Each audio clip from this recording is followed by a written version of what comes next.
Tak ada yang mengalahkan Tuhan Yesus, segalanya di dalam hidupku. Ku selalu puji selamanya.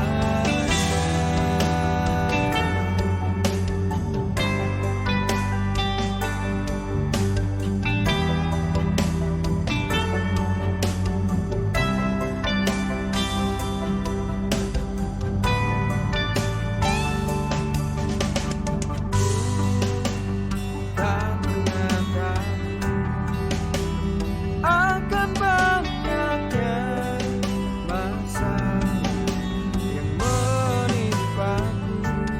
Aku tak pernah goyah akan banyaknya beban dunia yang menghampiriku. Kuasa Tuhan lebih besar menyertaiku. Tak ada yang mengalahkan Tuhan Yesus, segalanya di dalam hidupku. Ku selalu puji selamanya.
Welcome.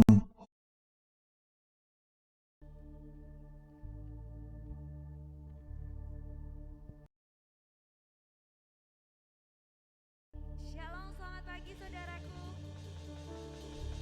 Mari kita berdiri memuji Tuhan, memuliakan Tuhan kita. Terima kasih Bapa, terima kasih Yesus buat pagi hari ini yang indah ini Tuhan. Kasih-Mu dan anugerah-Mu selalu melimpah dalam kehidupan kami. Hari ini Tuhan, pagi ini kami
Kami tidak mau lepaskan Engkau penebus kami. Kami tidak mau lepaskan Engkau Gembala kami yang agung. Untuk kesekian kalinya ya Tuhan, di pertengahan bulan Oktober 2021, tahun yang luar biasa ini, di mana ada banyak duka cita, tragedi, tetapi juga tahun di mana Engkau menyatakan secara luar biasa akan hadirat-Mu, pewahyuan-Mu, ketetapan dan wibawa-Mu. Dan terlebih lagi di minggu yang kudus ini, Engkau mau menyatakan bahwa Engkaulah yang paling berharga di antara semua yang layak untuk dimiliki oleh umat manusia. Nyatakan firman-Mu ya Tuhan, nyatakan pribadi-Mu sendiri pakai mulut lidah hamba-Mu yang kecil, tidak ada apa-apanya di hadapan-Mu dan penuh dengan kekurangan ini, untuk menyampaikan isi hati-Mu, kebenaran yang berasal dari firman-Mu. Dijauhkanlah dari segala rekayasa manusia dan kepalsuan, tetapi apa adanya dari isi hati-Mu. Kuduskan, sucikan, tahirkan seluruh ruangan hati kami, seluruh yang hadir, seluruh jemaat-Mu, seberapapun mereka yang ada, yang rindu untuk bersua dengan Engkau. Nyatakan firman-Mu, ada tempat yang lapang, lihat ya Roh Kudus, tempat yang lapang. Kami sediakan itu dalam relung hati kami, dan sampai ke sudut-sudut yang paling dalam diperciki seluruh hati kami, ruangan hati kami diperciki dengan darah Tuhan Yesus, supaya firman yang kudus itu layak menempati. Di dalam nama Juru Selamat Tuhan kami Yesus, kami sambut kebenaran firman-Mu. Haleluya, amin. Selamat pagi saudara-saudara yang dikasihi oleh Tuhan. Shalom. Kasih senyum kiri kanan dulu ya. Kasih senyum kiri kanan, shalom, selamat pagi. Itulah saudara-saudara kita, itulah keluarga kerajaan Allah. Saudara, baik yang masih di muka bumi, tetapi kita juga punya saudara-saudara kita yang sudah mendahului kita. Ada yang anak kecil, ada yang orang tua, ada yang orang dewasa di dalam kumpulan di mana ada puji-pujian malaikat. Itulah kerajaan Allah di surga, tapi di bumi juga ada puji-pujian seperti tadi, ada penyembahan, ada nyanyian-nyanyian yang menjadi ancang-ancang dari kita semua untuk kelak diteruskan. Khotbah akan berhenti, tetapi puji-pujian tidak akan berhenti, karena di surga sudah tidak ada lagi khotbah, tetapi yang ada adalah puji-pujian kekal selama-lamanya. Dan inilah kerajaan Allah di muka bumi yang semakin lebar, saudara, sampai kepada yang di surga. Baru saja Pekan Olahraga Nasional diadakan di tempat yang penuh pergolakan di Papua, tetapi ada satu hal yang tidak diduga, orang was-was apa yang bakal terjadi, ya keamanannya terjamin atau tidak. Tetapi yang di luar dugaan, ketika satu tim maju, lalu di tribun tempat penonton keluar puji-pujian, dan yang tidak mengenal itu melongo, itu nyanyian apa? Puji-pujian bagi Tuhan Yesus. Saudara, nanti siang saya bagi, karena ada juga warga dan hamba-hamba Tuhan yang datang, saudara, di tempat di mana ada pertumpahan darah dan jatuh korban anggota-anggota TNI, Polri, Brimob, ya, tenaga kesehatan dan kerusuhan, saudara, tempat yang berbahaya, tetapi juga Tuhan menyatakan kehendaknya, karena hadirat Tuhan tidak bisa dibendung, di mana ada orang yang menghargai dan kelompok-kelompok orang yang menghargai nilai tertentu terhadap sesuatu, terhadap something, tetapi Tuhan menyatakan bahwa dirinya lah Sang Juru Selamat itu yang paling berharga. Maka tema yang muncul dan hamba Tuhan harus taat untuk menyampaikan kepada saudara-saudara adalah tema harta dalam bejana tanah liat. Harta dalam bejana tanah liat atau gerabah, didasarkan dari firman Tuhan 2 Korintus pasal yang keempat ayat yang ketujuh. 2 Korintus pasal 4 ayat yang ketujuh, demikian bunyinya, tetapi harta ini kami punyai dalam bejana tanah liat, supaya nyata bahwa kekuatan yang melimpah-limpah itu berasal dari Allah, bukan dari diri kami. Saya ulang pembacaannya, 2 Korintus pasal 4 ayat 7, tetapi harta ini kami punyai dalam bejana bejana tanah liat, supaya nyata bahwa kekuatan yang melimpah-limpah itu berasal dari Allah, bukan dari diri kami. Saudara, yang menulis surat ini satu orang dari antara sekian banyak hamba Tuhan yang sudah memberikan nyawanya buat Tuhan Yesus, tapi sebelumnya, jauh sebelumnya, Tuhan Yesus sudah memberikan nyawanya buat hamba Tuhan yang menulis ini. Dan gilirannya dia sendiri menyusul, saudara, untuk juga menyerahkan nyawanya, meskipun tidak dicantumkan dalam kitab suci, tetapi di dalam cerita tradisi, yaitu cerita lisan, yaitu cerita dari mulut ke mulut, bahwa orang yang menulis ini akhirnya juga memberikan nyawanya, dan dia ditebas, kepalanya diambil oleh Al-Guju di dalam nama Tuhan Yesus, menjadi seorang martir. Dan Injil dia pegang, dan pemberitaan Injil sudah dia wartakan. Berdiri gereja di mana-mana, di Efesus, di Filipi, di Kolose, di Korintus, di Roma, dan di tempat-tempat yang lain di Asia Kecil, akibat hasil dari penginjilan orang yang dihukum mati ini. Saudara, Tuhan menyertai dia, dan sampai kepada akhirnya dia berkata, ketika dalam penjara di Filipi, dia menyatakan bahwa sekarang sudah saatnya darahku akan tertumpah. Dia juga menyebut bahwa sangat beruntung orang yang bertanding sampai kepada kesudahannya dan kemudian diberi mahkota. Kenapa, saudara, ada orang jadi martir seperti itu? Lehernya diserahkan sampai tengkuk itu ditebas, dan kepala kemudian diwadahi dengan keranjang. Kalau dalam kuburan ya disatukan kembali. Bukan hanya Paulus yang jadi martir, kepala dipisahkan dari badan, tetapi juga murid-murid Tuhan Yesus yang 12 itu juga menjadi martir. Dan kemudian masih ditambah lagi dengan murid-murid Tuhan di mana-mana yang juga menjadi martir. Tidak semua orang diizinkan menjadi martir, karena itu orang pilihan, the chosen, orang-orang yang dipilih secara khusus dengan karunia khusus. Sebab kalau tidak akan penuh dengan ketakutan, saudara. Dan martir pertama adalah Stefanus. Kenapa, saudara? Di seluruh dunia sejak dulu sampai kemudian akhir zaman selalu ada orang yang memegangi Injil sampai kepada titik darah penghabisan. Kalaupun tidak menjadi martir atau dihukum mati oleh karena nama Tuhan Yesus, tetapi kelihatan meninggal alami karena tua, meninggal di rumah sakit, di ruang ICU, atau meninggal di rumah dan seterusnya. Tetapi toh, saudara, setiap milik Tuhan Yesus tidak pernah sepi dan tidak pernah tak ada sama sekali yang namanya tantangan. Selalu saja ada tantangan, apalagi menjelang meninggal. Dan itu pun seseorang dan tiap orang Kristen juga, saudara, pasti ditantang untuk memilih mana milikmu yang mau kamu pegangi sampai kepada desah nafas yang terakhir dan engkau tertutup matamu untuk selamanya. Apa yang dipegang sampai akhir. Disitulah kemudian nampak hartanya yang sesungguhnya. Dan kemudian yang dilepas, direlakan. Sudah, biar aku sudah tidak lagi memegangi itu. Kalau nanti sebentar aku akan dipanggil oleh Tuhan, biarkan saya lepaskan. Maka kemudian nampak di situ jelas sekali bahwa itu bukan hartanya yang pertama.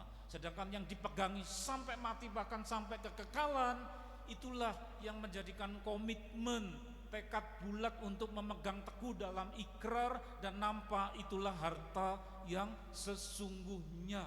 Tetapi, saudara, tidak semua harta itu ditampung, disimpan di dalam kotak berukir ada kuncinya kecil. Saya ingat kepada nenek saya, dia punya kotak dari kayu berukir, ada dua macam, yang satu seukuran 30 cm panjangnya. Saya kagum, wah ini wadah apa ya, kotak. Kemudian dalamnya ada sap-sap. Oh, nampaknya ini bekas tempat untuk meletakkan ini kalung, ini cincin, ini suweng ya, ini apa namanya ya, anting-anting dan seterusnya. Kemudian kalau ditutup ada lubang kecil, yaitu ada tempat kunci. Kemudian saya juga melihat yang ditinggalkan untuk cucunya ini, meskipun tidak sempat dia berkata-kata begitu, kotak yang lebih kecil seukuran ini panjangnya juga ada tutupnya dan ukirannya sama dengan yang besar tadi. Dalamnya juga ada sap-sap kamar-kamar kecil dan kemudian juga ada kuncinya, saudara. Oh, ini tempat meletakkan harta, saudara. Jadi ada ukirannya, ada hiasannya, dibuat sebagus mungkin, ada peliturannya, ada pula tempat perhiasan atau harta berharga yang bukan dari kotak berukir tetapi yang lebih mahal lagi dari emas, ada kuncinya. Ada pula, saudara, harta yang kemudian dirasa oleh pemiliknya, oh tidak cukup, tidak aman, ini pasti bisa dibongkar maling. Tidak cukup hanya dengan wadah, sehingga kemudian orang menyewa deposit box, ya, di dalam bank, di mana orang menyewa tempat penyimpanan itu dan hanya pemiliknya atau yang diberi kuasa yang bisa membuka, melihat, menambah atau mengurangi dengan izin bank. Ada deposit box sehingga ada jaminan. Saudara, semua itu menggambarkan adanya milik, sesuatu yang dimiliki oleh si pemilik yang kemudian punya nilai, punya harga, saudara. Nah, disinilah firman Tuhan menyatakan tentang hamba Tuhan yang kemudian juga diyakini oleh orang-orang Kristen dan pada saat ini menyapa saudara dan saya. Adakah kita juga punya pengertian, konsep dan prinsip sebagaimana 2 Korintus 4 ayat yang ke-7 itu, tetapi harta ini apa itu? Bukan anting-anting, bukan kalung. Harta ini disebutkan di dalam gerabah, ya. Istri saya sampai ketawa itu karena omong-omong ngobrol dengan seseorang yang sekarang sudah tidak bersama-sama dengan kami, saudara. Dia cerita ke sana kemari, kami menyimpan, saya pun menyimpan gerabah sampai 2 kotak katanya. Oh, ya.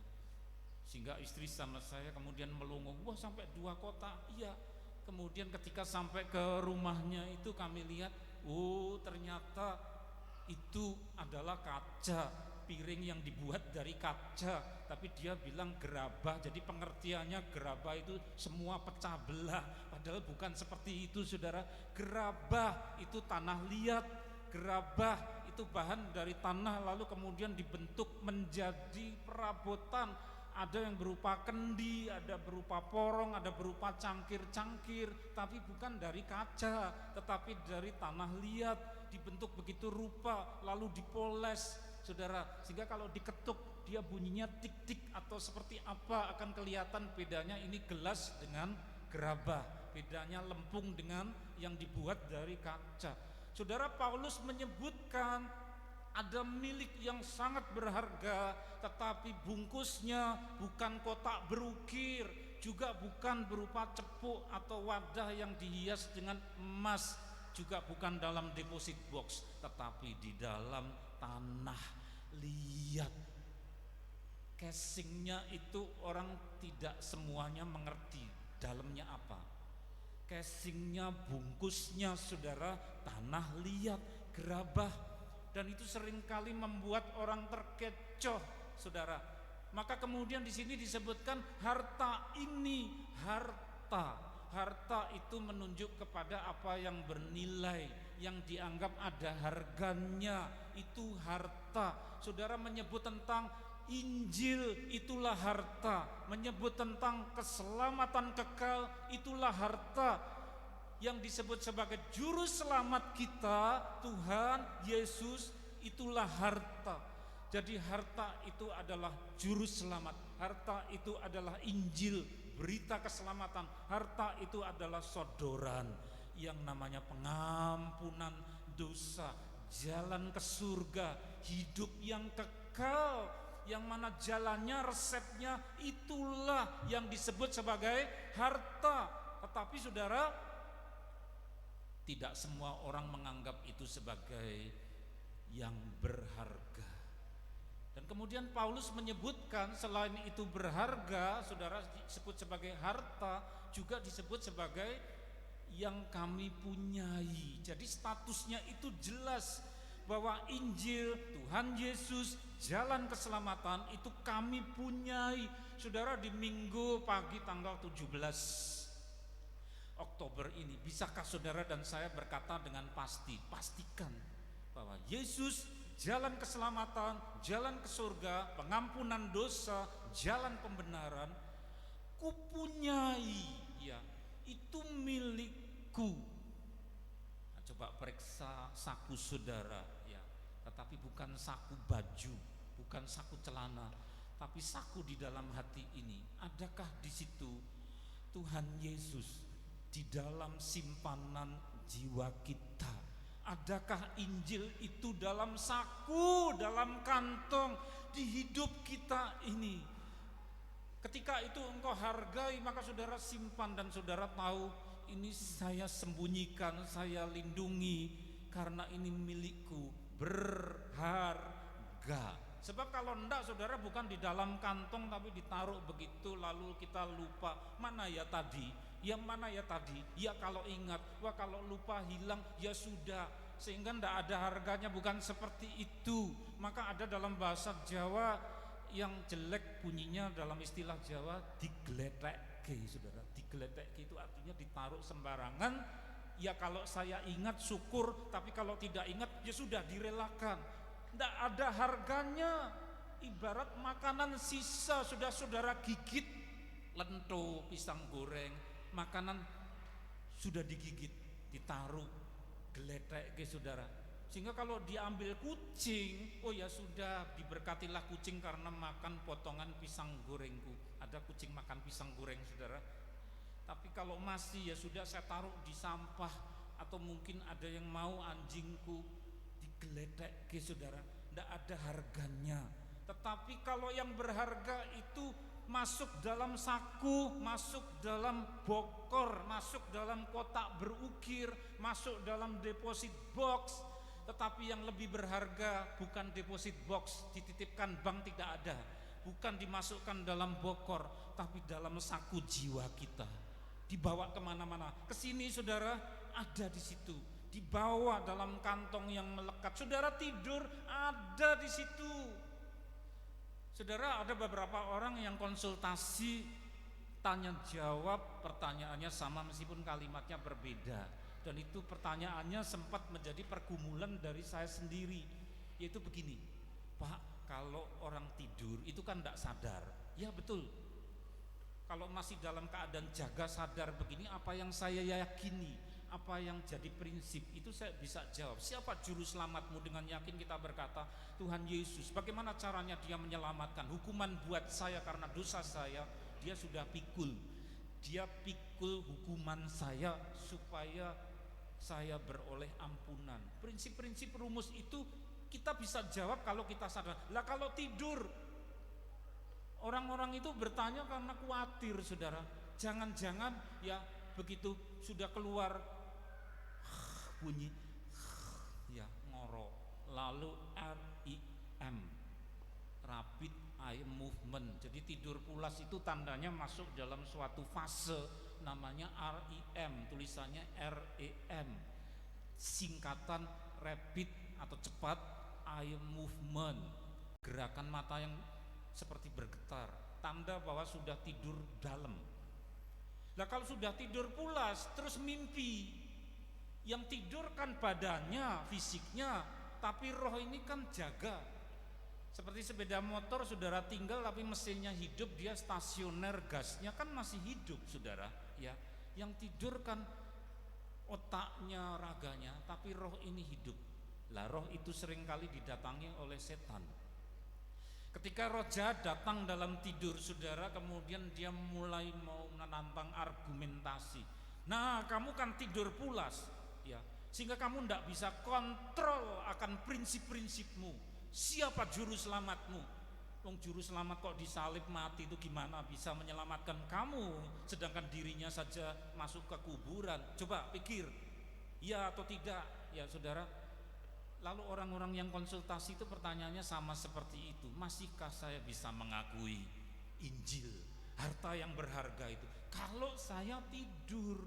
Saudara tidak usah khawatir ya. Jawaban saya tetap sama kepada orang-orang itu. Dan mungkin sekarang saudara juga tergelitik dan ikut bertanya, gimana kalau saya tidur pastor? Nggak usah khawatir. Ketika engkau jaga, ketika engkau sadar, dalam keadaan sadar sudah terima juru selamatku, tidak bisa ditawar-tawar, pribadi yang disalibkan di atas kayu salib, mati dan bangkit untuk menggantikan hukuman saya, sehingga saya tidak perlu ke neraka, tetapi neraka itu sudah dibawa ke bumi, dia pikul supaya jangan saya dihukum, sehingga dari dia memikul hukuman saya itu saya beroleh ampunan, ya. Maka dalam mimpi pun bisakah seorang Kristen menjawab persis seperti ketika dia sadar? Jawabnya apa? Bisa, asalkan ketika sadar saudara sudah terbiasa. Orang Jawa bilang apa, sudah balung sumsum. Balung sumsum itu sudah meresap ke dalam. Nggak usah khawatir. Maka mimpi itu juga bisa di dalam kontrol. Jangan bilang kalau mimpi sudah tidur masuk dalam AIM, Rapid Eye Movement, tidur pulas, aku nggak bisa kontrol. Jangan-jangan aku menghujat Tuhan Yesus. Jangan-jangan aku mengkhianati Tuhan Yesus. Ya, karena tidak sadar. Oh tidak saudara, roh tetap jaga, ya, roh tidak tidur. Kenapa saudara bisa meyakini dan mengakui baik kepada manusia di hadapan Tuhan, bahkan kepada iblis yang kadang-kadang datang dalam mimpi saudara, dan saudara kemudian menjawab, itu hartaku.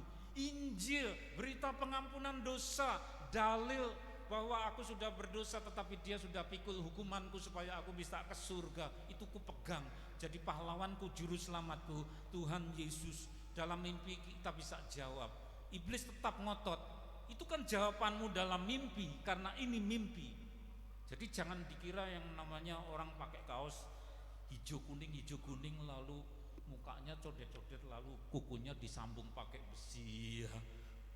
Dalam film Fred Krueger itu cuma dongeng, tapi dalam kenyataan dia kadang-kadang juga mendatangi saudara. Bahasa Jawa namanya merimpeni. Saudara diperimpeni setan, jangan takut, ya. Apa yang saudara akui dengan iman dalam keadaan sadar, itulah pula yang saudara akui di dalam mimpi. Prinsip yang saudara pegang bahwa engkau punya harta namanya Injil, engkau punya harta namanya juru selamat yang disalibkan dan tangannya berlubang paku, yang peduli kepada saudara, sedangkan Allah-Allah yang lain tidak sudi mati bangkit buat saudara, cuma yang satu itu, sehingga saudara kagum, saudara nyanyi menangis cinta kepada dia. Tidak bisa saudara, di rogoh-rogoh setan dibuang, diganti dengan pengkhianatan. Tidak bisa kalau saudara sudah jatuh cinta terus begini, diikat, dan bukan hanya diikat secara chemistry, cuma perasaan emosional, enggak, tapi diikat pakai metere-metere double, baptisan air, baptisan Roh Kudus. Lalu kalau saudara ikut perjamuan Tuhan, namanya diikat dengan apa? Metere darah Tuhan Yesus. Ini ada pintunya, dan pintu ini diolesi dengan darahnya Tuhan Yesus. Maka rajin ikut perjamuan, jangan tinggalkan. Di sini dalam gereja ini setiap awal bulan saudara, di mana di situ akan mengobarkan kembali akan harta itu betapa berharganya, sampai double saudara. Namanya apa? Meterai. Ada baptisan air, ada baptisan Roh Kudus, ya. Ada meterai darah Tuhan Yesus. Masih rangkap-rangkap cukup enggak? Tidak cukup. Karena ketika saudara loyo, terlalu banyak mengkonsumsi dunia, iman mulai goyah, maka ada yang disebut sebagai pengurapan yang baru. Minta urapan yang baru, ya, minyak yang baru, supaya saudara tidak kehabisan minyak kalau dia datang yang kedua kali, saudara. Karena apa kok dipelihara seperti itu? Harta berharga. Dan milik siapa? Saudara berkata, milikku. Yesus milikku. Katakan bersama-sama, Yesus milikku. Juru selamat milikku. 1, 2, 3. Juru selamat milikku. Berharga atau tidak saudara? Berharga. Engkau berharga bagiku Tuhan Yesus. Katakan, engkau berharga bagiku Tuhan Yesus. Amin saudara. Terus berikutnya lagi kita lihat, ya, ada ujian-ujian dalam firman ini dikatakan, tetapi harta ini kami punyai apa? Dibungkus dalam bejana gerabah, tanah liat. Ya bukan seperti teman kita tadi, semua piring gelas yang dibuat dari gelas dari kaca dia bilang gerabah. Ternyata pengertian dia semua pecah belah itu namanya gerabah, padahal bukan, saudara. Ya tanah liat, ada kendi, gentong, kendil, jembangan, apalagi saudara, bermacam-macam kerajinan-kerajinan. Orang hanya menghargai secara terbatas, paling harganya berapa, paling harganya berapa, saudara, karena cuma tanah liat. Tapi orang yang mengerti dan belajar akan nilai-nilai sejarah, arkeologi, kemudian yang berupa gerabah pun sudah pecah belah, tinggal kepingan-kepingan itu pun dieskavasi, kemudian digali, saudara, begitu rupa. Dan kalau sudah mentok ke bendanya, wah jangan-jangan rusak, pakai kuas, sehingga sampai berbulan-bulan untuk menggali pecahan-pecahan itu. Ada satu tempat kompleks untuk memperlihatkan, memamerkan temuan-temuan kuno, saudara, tetapi saudara mungkin kecelek di sana, daerahnya tidak jauh dari sini. Lalu di sana saudara diperlihatkan, ini loh daerah di mana ada tanduk kerbau panjang sekali. Terus kemudian ada sebentuk tengkorak yang sudah memfosil jadi batu. Katanya itu temuan tengkorak kepala manusia purba di daerah itu. Tapi ketika ditanya terus, ya yang jaga menyembunyikan, menghindar begitu rupa. Terus ditanya, itu tengkoraknya asli atau bukan? Jawabnya kemana-mana, enggak, saya enggak tanya itu. Yang saya tanyakan, ini dalam kaca tengkorak asli fosil dari manusia purba atau bukan? Terus ketika 4-5 kali ditanya, dicecar, menghindar, akhirnya menjawab tidak, ya dengan malu-malu. Lah terus apa itu? Ya itu cuma replika cetakan. Wow, lah jauh-jauh di sini bayar pakai karcis, cuma nonton replika sama tanduk kerbau. Lah yang asli kemana tengkoraknya? Dibawa ke Jogja katanya. Lah kenapa? Untuk studi. Lah kan temuannya di sini, turis ke sini mau suruh lihat replika, saudara. Itu ada, ya.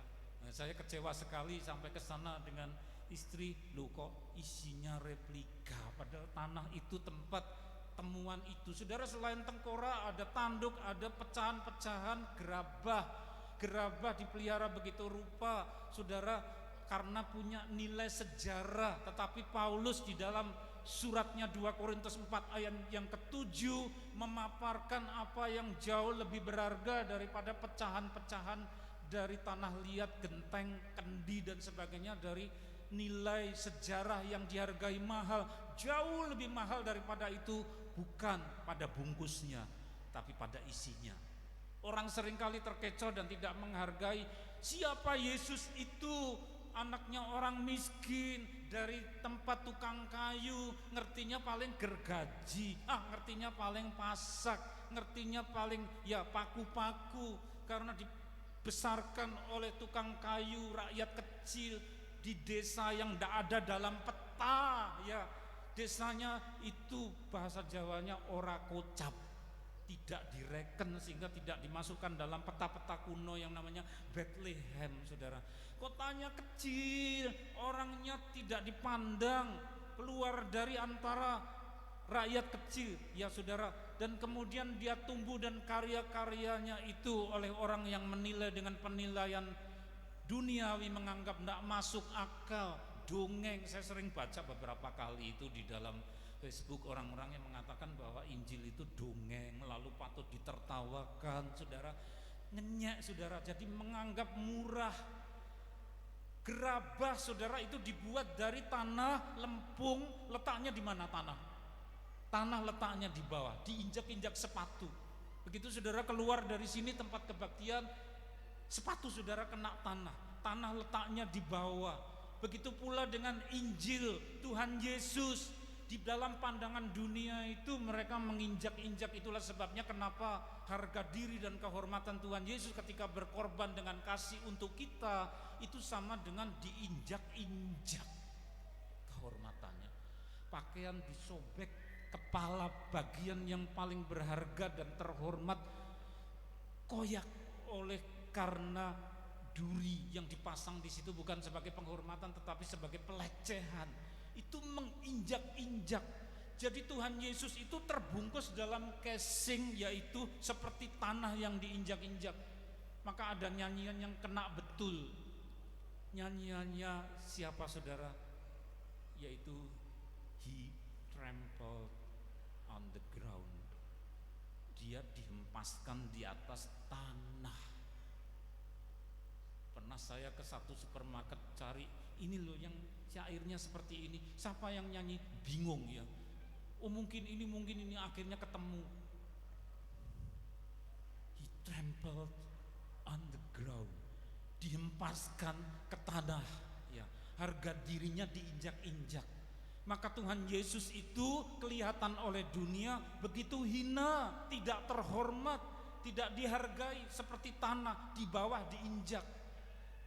Itu hanya casing, itu hanya apa yang bisa dilihat oleh orang dunia, tetapi tidak bisa melihat akan isinya. Terus ya, saudara, ada indikator, ada petunjuk berharga atau tidak harta yang namanya Injil, harta yang namanya juru selamat. Maka pada hari Minggu tanggal 17 bulan Oktober, saudara, jangan sampai masuk ke dalam tahun 2022 saudara tidak punya jawaban atas indikator ini ya, petunjuk ini. Saudara hargai atau saudara tidak hargai itu bisa dilihat dari beberapa komponen di bawah. Satu, bagaimana saudara menyambut Injil, bagaimana saudara menyambut Tuhan Yesus. Dia ketuk-ketuk pintu, kulon nuwun ya, anybody home, tok tok tok tok tok. Lihat aku berdiri di muka pintu, dia ketuk pintu ini, saudara. Kalau engkau hargai, Tuhan ini saya bukakan pintu hidup saya. Bahkan jangankan engkau masuk, bukan hanya masuk, tapi ketika engkau berkorban darahmu seperti perintahmu dioleskan pada pintu yang saya bukakan. Pintunya diolesi dengan darah dia yang mengetuk-ketuk itu, saudara. Bukan hanya sekedar buka. Kenapa ada banyak orang Kristen kandas di tengah jalan? Ketika di pertengahan usianya dia tinggalkan Tuhan karena cuma bukakan pintu hati, Tuhan Yesus masuk. Tapi ketika Tuhan periksa, mana kusenmu, mana kusenmu, jendelamu, pintumu, kok tidak ada darahku? Sehingga aku cuma kesini mampir makan, sesudah itu goodbye. Dan orang yang di dalam rumah tidak menahan, Tuhan tinggal di sini dalam hidupku selamanya. Bagaimana bisa orang berkata begitu? Kalau itu diolesi, pintu yang dibukakan itu dengan darahnya. Itu cara orang menyambut harta yang berharga Tuhan Yesus. Pastikan saudara, di saat ini seluruh ruangan yang ada pintunya dan saku kita, saku roh kita diolesi darah Tuhan Yesus. Dia bukan hanya kita persilahkan masuk, tetapi dia memeteraikan di dalam. Sehingga itulah harta yang berharga yang bukan hanya kita miliki di bumi, tapi sampai ke surga. Yang kedua, saudara, indikatornya adalah pemilihan. Saat ada saudara lain, seorang ibu datang, lalu tahu-tahu di satu pertemuan duduk di sebelah saya agak ke sana di gedung yang besar itu. Pak, kenapa? Sudah dengar berita duka. Weh, ya, saya nengok begitu langsung respon saya otomatis, siapa yang meninggal? Karena memakai istilah sudah dengar berita duka belum? Pasti pikiran saya langsung ada yang meninggal, kan begitu, saudara. Ternyata dia cerita yang lain. Dan ternyata saudara, istilah berita duka itu tepat dia pakai. Karena ada seseorang yang karena jabatan terus meninggalkan Tuhan Yesus. Istilah Jawa namanya seleh. Tidak ada harganya dia yang sudah turun dari surga, taruh mahkotanya menjadi manusia dan memberi nyawanya buat Bapak ini. Seolah-olah tidak ada harganya, ditaruh karena Bapak ini cinta akan satu jabatan yang ditawarkan kepada dia. Syaratnya apa? Tinggalkan Tuhan Yesus, kemudian semacam ada janji atau sumpah di kelompok yang lain. Ibu ini menyebut apa, saudara? Berita duka, karena sama nilainya dengan apa? Binasa. bukan hanya mati. Kalau meninggal dunia dipisahkan roh dengan tubuhnya, tetapi ikut Tuhan, tidak apa-apa, malah ikut Tuhan untuk selamanya. Karena firman Tuhan yang berkata, kitab suci berkata apa? Mati itu keuntungan, tapi kalau hidup menghasilkan buah. Lah Bapak tadi saudara, itu ada sodoran lain. Saudara, ada banyak sodoran yang disodorkan kepada anak-anak Tuhan. Ada jabatan, ada harta, ada jodoh, ada segala macam fasilitas. Lalu orang kemudian harus mengambil keputusan, mau terus pegangi hartamu itu yang menurut dunia tidak ada harganya, cuma seperti gerabah nampaknya. Ataukah engkau pintar, pandai, smart? Terima tawaranku, tinggalkan Yesusmu. Tuhan Yesus memperingatkan anak-anak dunia ini lebih cerdik daripada anak-anak terang, saudara. Ya, pilih itu. Maka kemudian saya terkenang dengan ayahanda almarhum dari istri saya, meskipun bukan ayah secara kandung, tetapi beliau sudah bertugas baik sekali. Pada saat sakit keras, kemudian dia cerita mengenai familinya yang ditawari ini dan itu untuk tinggalkan Yesus. Dia bandingkan dengan dirinya. Pakai bahasa Jawa dia menyebut luwung aku mati, ya, luwung aku mati, lebih baik aku mati kalau aku mau lepaskan Yesusku. Luar biasa. Saat-saat menjelang meninggal, itu ayahanda dari istri saya, jadi mertua saya, saudara. Ada banyak sodoran yang ditawarkan oleh si jahat. Kemudian yang ketiga, harta Injil, harta Tuhan Yesus itu berharga bagi saudara atau saya. Nampak dari ukuran itu cuma baju ataukah sesuatu yang merasuk dan teranyam menyatu dengan diri kita. Saya melihat sudah banyak melihat artikel-artikel yang bunyinya agama itu cuma baju, agama cuma baju. Jadi kalau sudah kotor taruh di keranjang, kalau sudah usang buang, berikan ke orang, ganti baju baru, cuma baju. Kalau saudara bagaimana? Ya, maka kemudian saudara mengerti bahwa Tuhan Yesus dan Injil bukan sekedar agama, tapi esensinya Tuhan Yesus, engkau bukan bajuku, maaf, karena kurang ajar kalau menganggap Tuhan Yesus bajuku, Injil itu bajuku. Kok cuma baju? Ya, bisa benangnya kemudian ya putus dan seterusnya, kancingnya lepas dan bisa usang. Bukan. Maka kemudian kita bisa mengambil keputusan, Tuhan Yesus, engkau harta yang berharga, engkau merasuk teranyam bersama dengan hidupku, darahmu juga darahku. Maka setiap kali saudara perjamuan, maka cairan merah yang diminum saudara itu menyatu masuk, bukan dioleskan di luar, bukan dipakai cuci di kulit, tetapi minuman merah dalam perjamuan itu diminum, masuk, merasuk sampai ke dalam darah.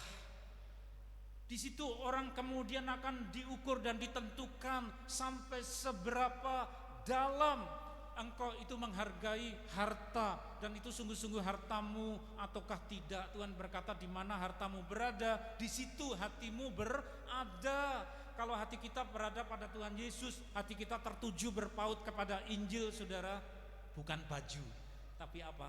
Di dalam. Iblis tidak bisa rogoh. Amin, saudara. Terus yang di bawah, indikator bahwa itu berharga atau tidak, adakah cinta dan rasa hormat? Kalau tidak ada cinta dan rasa hormat, mudah sekali dilepas. Kalau tidak ada cinta dan rasa hormat, maka Injil itu kemudian disebarkan ke sembarang tempat. Tapi kalau ada cinta dan rasa hormat, menginjil memang wajib, tapi lihat-lihat dulu orangnya. Apakah ini nanti Injil akan dihormati, juru selamat dihormati, ataukah malah dihujat? Karena beliau sudah berpesan apa? Jangan memberikan sesuatu yang berharga kepada anjing, jangan memberikan mutiaramu kepada babi.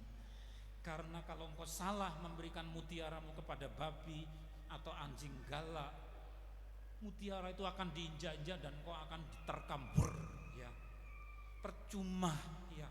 Maka nginjil yang nginjil, tapi lihat dulu siapa, kepada siapa. Di situ terletak cinta kita, rasa hormat kita. Ada orang yang tanpa hikmat beli Alkitab satu tumpuk kecil-kecil itu yang warnanya biru, perjanjian baru semua, mau dipakai kemana? Wah, Orang ini ngawur ke tempat ibadahnya orang lain baru keluar dari tempat ibadahnya dia dibagi kitab suci. Ini apa? Ini pelecehan, malah kitabnya diinjak-injak, orang yang bagi ditempeleng. Saya sudah punya agama kok dibagi seperti ini. Nah, orang yang bagi itu si Kristen ini Kristen ngawur. Ya, Saudara, di mana ada cinta kita penuh hikmat, di mana Injil harus diberitakan, dan bagaimana aku harus hargai dia, bukan secara emosional saja, tetapi juga dengan roh, jiwa, tubuh, dan dengan segenap akal budi. Terus yang dibawa, Saudara, kalau itu berharga, Tuhan Yesus bagi Bapak Ibu saudara-saudara, kalau itu sungguh-sungguh berharga beliau, maka akan berlangsung kekal. Dan saudara punya ikrar, punya komitmen sekali Yesus untuk selama-lamanya. Apapun yang terjadi, aku tidak akan lepas. Itu ikrar, tekad bulat, suatu janji bahwa akan berlangsung terus. Hartaku yang bukan hanya di bumi, tapi sampai ke surga, ku pegang terus dalam sakuku, saku rohku, dalam kantong rohku. Di situ engkau berada dan Injil berada, di mana ndak akan ku lepas. Saudara, ada ikrar. Mau saudara berikrar? Ya, katakan bersama-sama sampai selamanya. Tirukan, sampai selama-lamanya Yesus Tuhanku. Sampai selama-lamanya Yesus Tuhanku. 1, 2, 3. Sampai selama-lamanya Yesus Tuhanku. Sampai selama-lamanya Yesus juru selamatku. Amin. Saudara, tepuk tangan buat dia. Saudara, dalam nyanyian ini diambil dari Mazmur, meskipun sekalipun hatiku dan dagingku habis. Kita makin tua, saudara, tapi Tuhan Yesus adalah bagian kita. Inilah nyanyian ikrar kita, cinta kita, bahwa dia harta yang paling berharga, meskipun dibungkus dalam tanah liat, diinjak-injak, tidak dihargai orang. Sekalipun dagingku, hatiku habis lenyap, Yesuslah bagian.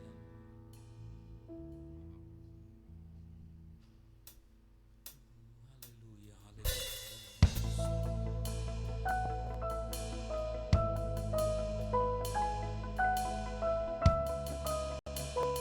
Dari manakah pertolonganku?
menyodori begitu rupa supaya aku tinggalkan Yesus, supaya aku tinggalkan Injil. Karena ada sodoran dalil-dalil yang nampaknya menarik, rumus-rumus yang nampaknya mempesona. Awas saudara, makin dekat akhir zaman, tawaran-tawaran ikut makin gencar supaya orang-orang, anak-anak Tuhan tinggalkan juru selamat. Tawaran dagang yang keuntungannya besar dengan syarat tinggalkan Injil, tinggalkan gereja. Tawaran jodoh, tawaran jabatan, barang-barang mewah yang mungkin kau berkata, kapan lagi aku belum pernah nikmati ini, kalau tidak ini saya akan ambil sekarang. Ada pula yang mencoba untuk kompromi dengan dosa dan berkata, sorry ya Tuhan Yesus, aku mau khianati engkau tapi sebentar, mengkhianati sementara. Aku mau ambil kesempatan itu untuk khianati engkau, nanti tahun depan balik lagi. Saudara, ada banyak orang yang bisa kembali tetapi dengan babak belur dan disakiti, disiksa oleh iblis lewat sakit penyakit yang tidak ada obatnya, lewat kesengsaraan, kegilaan, atau orang yang dikasih yang disiksa oleh iblis, keturunannya, sehingga matanya kering karena melihat siksaan yang dialami orang-orang yang dia kasihi. Padahal bukan salah mereka, tapi salah-salah orang yang berkhianat itu menganggap Injil bukan harta, ditaruh sembarangan, dijual, ditukar. Saudara, di minggu pagi ini Tuhan berkata, jangan kau jadi pengkhianat, aku tidak bisa dipermainkan, kata firman Tuhan. Maka ambil komitmen, sesulit apapun rute, mengikut Tuhan Yesus. Jalannya berliku Tuhan, saya kehabisan nafas. Sementara kiri kanan ada gemerlap-gemerlap, kemilau dari tawaran dunia. Salahkah aku kalau berbelok? Tuhan berkata, jangan lihat kiri kanan, itu jurang, itu laknat, itu hilangnya keselamatan kalau engkau ambil. Tidak selalu orang bisa punya kesempatan bertobat kembali, karena engkau tidak tahu tanggal berapa, tahun berapa nyawamu diputus. Maka jangan keraskan hati, ambil komitmen ikrar, aku ikut engkau Tuhan Yesus selama-lamanya, apapun yang terjadi, selamanya. Meskipun umur terus bertambah, akhirnya daging ini lenyap, hati bisa lenyap, tetapi roh yang diikat bersama dengan meterai-meterai yang rangkap dengan Tuhan Yesus tidak bisa diambil.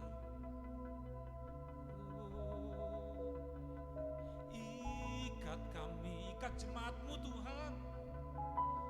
Bahkan yang sempat menjauh, direnggut, dimenangkan, direbut kembali dari kuasa iblis, untuk kembali sebelum terlambat. Ikat dalam kasih-Mu, ikat urapan-Mu yang baru, supaya kami tidak kehabisan minyak, lalu lentera kami, lilin kami mati ketika Engkau datang. Jangan Tuhan, kasihan jemaat-Mu ini, kasihani. Urapan-Mu yang baru, minyak-Mu yang baru, oh ditambahkan. Duduk perlahan-lahan saudara, sambil terus komunikasi dengan Tuhan, ucapkan syukur. Bapa, kami mengucap syukur dalam bentuk persembahan, kuduskanlah ya Kau. Tidak seberapa, tapi Tuhan sucikan. Persembahan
Tuhan bertumbuh dalam kuasa roh-Mu. Berkati pendidikannya, berkati kesehatannya, berkati kecerdasannya, roh, jiwa, dan tubuh. Berkati seluruh kedua orang tuanya dan kakaknya ya Tuhan. Begitu juga dengan kami semua. Kami mengangkat kedua belah tangan kami, mengarahkan hati kepada Engkau. Tuhan, Engkau memberkati jemaat ini di dalam berkat yang dicurahkan di dalam nama Allah Bapa di surga. Kasih karunia, juru selamat kami, harta kami yang sangat